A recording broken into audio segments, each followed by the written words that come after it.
What does last days mean in the study of prophecy? A number of New Testament passages use last days, last times, and last time to refer to the present church age in which we now live. For example, the writer of Hebrews said, long ago, at many times and in many ways, God spoke to our fathers by the prophets, but in these last days he has spoken to us by his Son. Hebrews chapter 1 verses 1 to 2. We also see this in 1 Peter chapter 1 verse 20, where we are told that Christ in the incarnation was made manifest in the last days for the sake of you who through him are believers in God. This means that people in New Testament times up to the present day, all who have lived and are now living in the church age, are in one sense in the last days.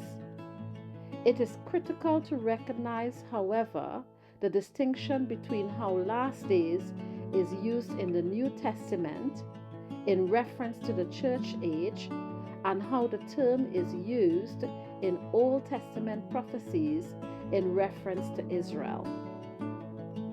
The Old Testament use of last days and similar terms refers to the time leading up to the second coming of the Messiah to set up his millennial kingdom on earth. Among the many verses that substantiate this is Deuteronomy chapter 4 verse 30, where we read, when you are in tribulation and all these things come upon you in the latter days, you will return to the Lord your God and obey his voice.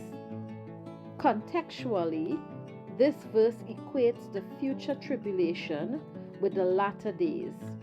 The Old Testament usage of such terms as latter days, last days, latter years, end of time, and end of the age all refer to a time when Israel is in her time of tribulation.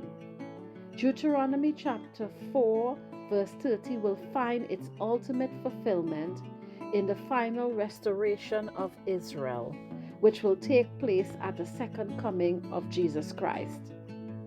Taking all the biblical data into account, it seems that in regard to Israel's last days probably embraces a 7 to 10 year period, which would span the time from the rapture through the end of the tribulation period, as well as the glorious appearing of Jesus Christ.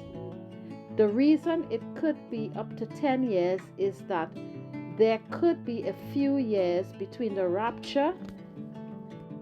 The reason it could be up to 10 years is that there could be a few years between the rapture and the beginning of the tribulation period, which starts with the signing of the covenant between the Antichrist and Israel. Daniel chapter 9 verses 27.